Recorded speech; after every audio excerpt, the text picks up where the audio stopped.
Your mate just bought a condo, and he has not let anyone forget it. Every lunch break, he pulls out his phone, shows you the kitchen backsplash, the balcony view, the built-in cabinets he is very proud of.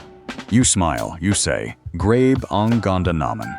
But inside, a quiet voice is asking something dangerous. What if everything you were told about buying a home is wrong?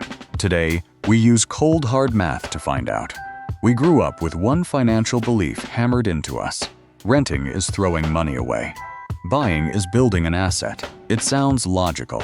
It is repeated everywhere. By your parents, by your Titos, by that gym buddy, 48.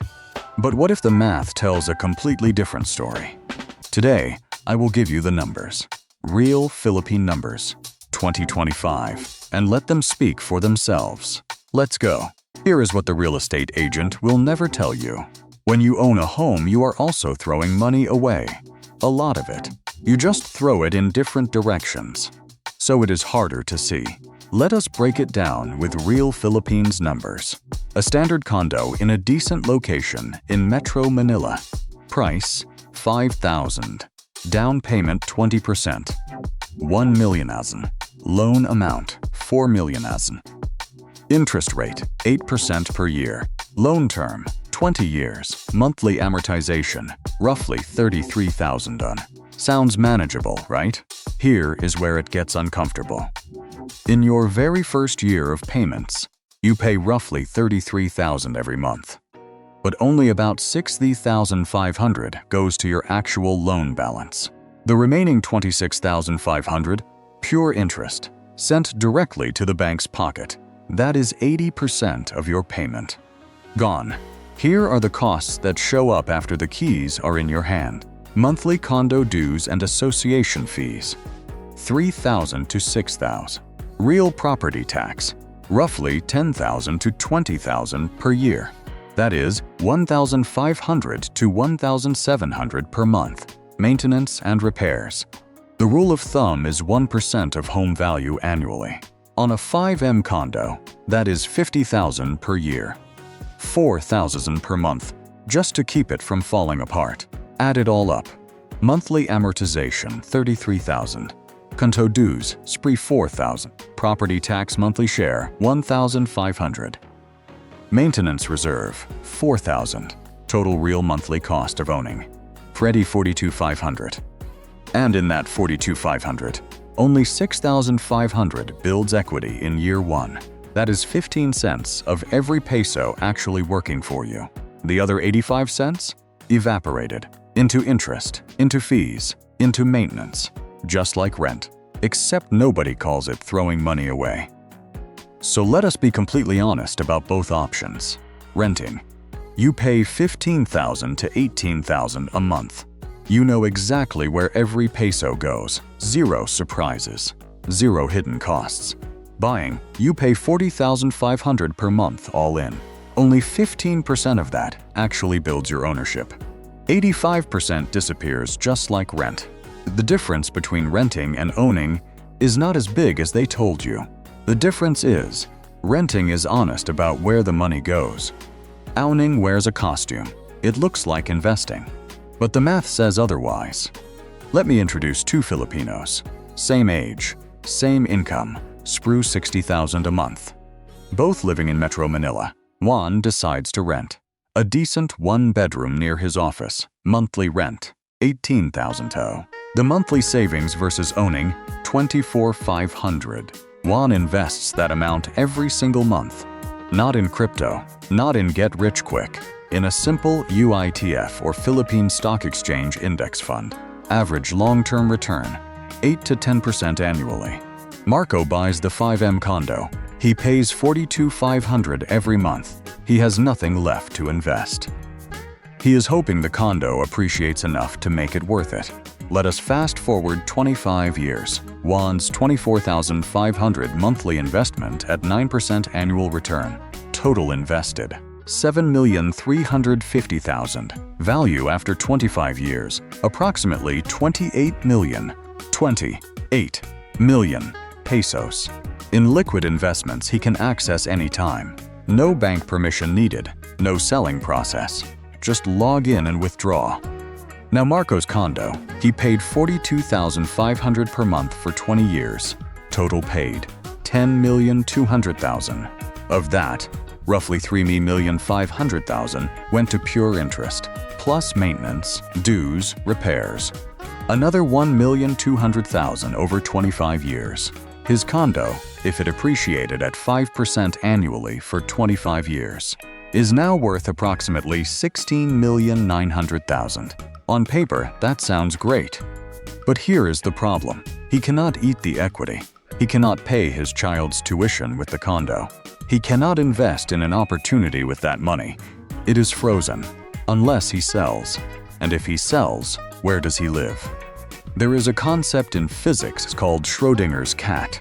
It exists and does not exist at the same time. Home equity works exactly the same way. It shows up on paper. Your net worth looks impressive at parties. But that equity cannot help you when your father is in the hospital. It cannot fund the business idea that excites you. It cannot let you say yes to the Singapore job offer. Because the moment you try to use it, you have to sell the roof over your head. The wisest financial minds across history understood this. True wealth is not what you own. True wealth is what you can do. Liquidity is freedom. A house is not liquid. A house is a commitment. Know the difference before you sign. I know what you are thinking. My uncle bought land in Bulacan in 1998 for $200,000. It is worth $5 million today. That is a 25x return. Real estate wins. That is true, and I will not argue with it. But here is the context everyone forgets. In 1998, that land cost less than 3 times the average annual income. Today, a condo in BGC costs 30 to 40 times the average annual income. Same country, completely different math. Your uncle played a different game. The rules have changed. The strategies that worked in a different era do not automatically work today. The wisest people in any field know this. Update your map when the territory changes. Here is the one honest argument for buying, and I respect it. A mortgage is forced savings, every month, whether you want to or not. Whether the market is up or down, whether you got your bonus or not. Money goes to your asset. It cannot be spent on Shopee at 2 a.m. It cannot be redirected to a vacation you did not plan for. For many Filipinos, this discipline is genuinely valuable. The math says renting plus investing wins, but only if you actually invest the difference.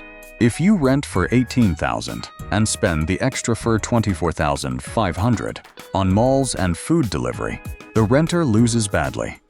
The math only works if you have the discipline. This is why knowing yourself matters as much as knowing the numbers.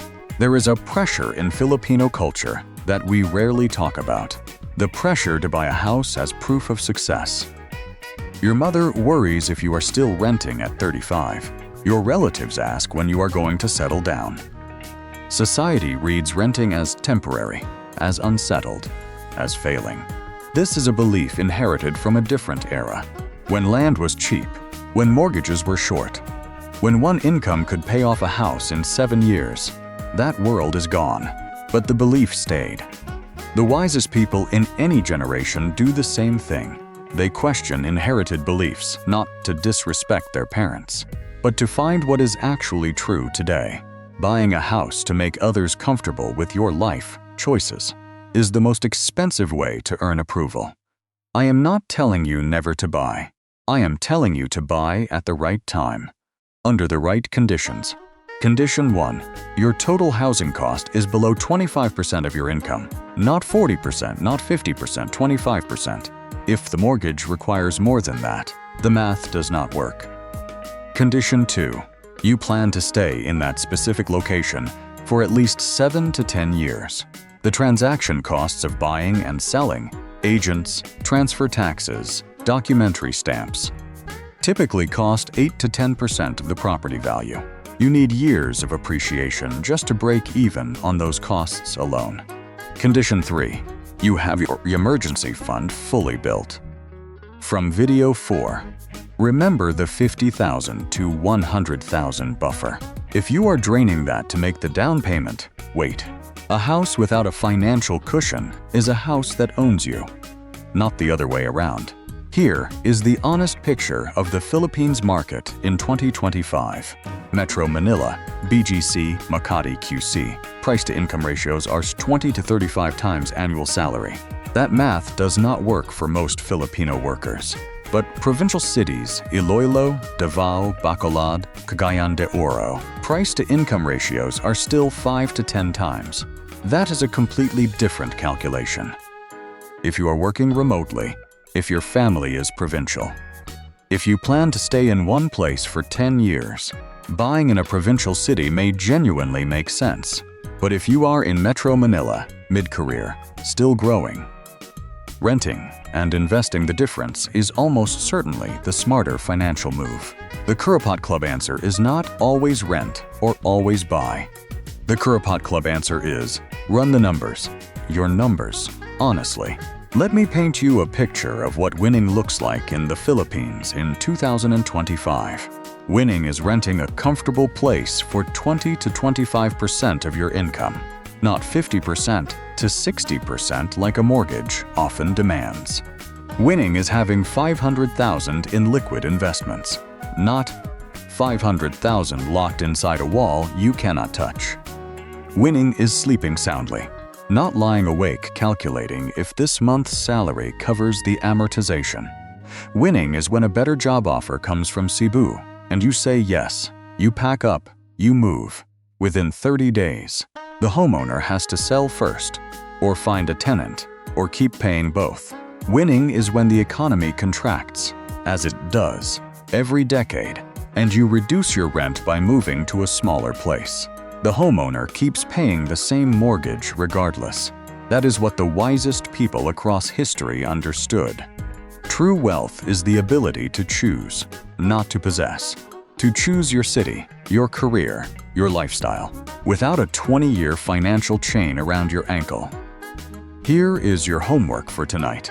Open a notes app or a piece of paper. 2 columns.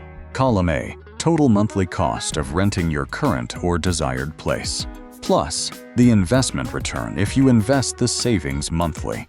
Column B, total real monthly cost of buying the place you are considering.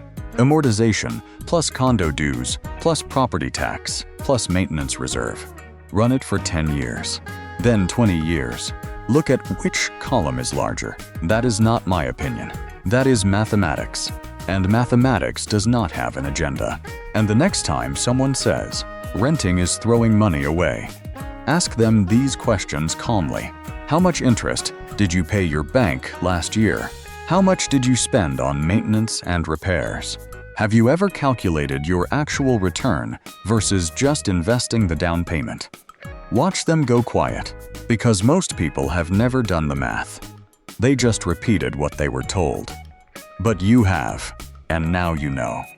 In the next video, we go inside the Filipino money mindset, why we were taught that talking about money is shameful, and how one shift in your daily language can permanently change your financial reality. Take care of yourself. Take care of your pesos. Welcome to the Kuripot Club.